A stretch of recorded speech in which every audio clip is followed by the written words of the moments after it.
Hi, I've got this data set over here. I've got a list of 10 students. I've got their gender, age, weight, score. Now, if I want to sort them, say on the basis of their name, usually we apply a filter and then we click on sort A to Z.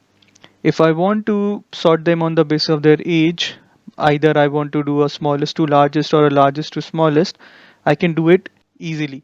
But what if I want to sort it by age and by gender both? Because the moment I sort it by gender, this age sorting that just goes out of sync. So for that, we can use custom sort. Go to custom sort.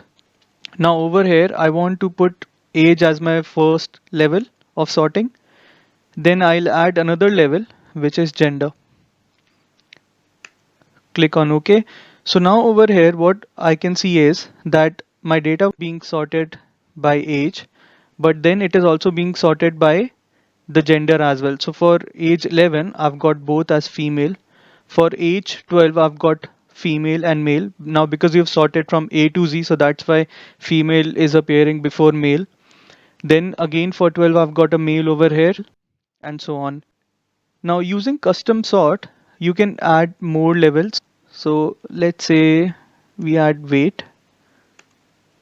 So now the data is sorted by age first, then gender, and then weight. Now what if instead of the values, I want to sort them by color as well? Now I've highlighted these two rows as yellow. Custom sort.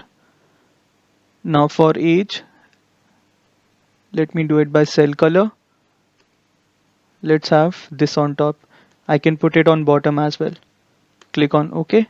So it has put them on the top, and after that I've got my other cells which have been sorted. So using custom sort, you can play around with the data, you can sort the way you want and have a better understanding of the data. Thank you.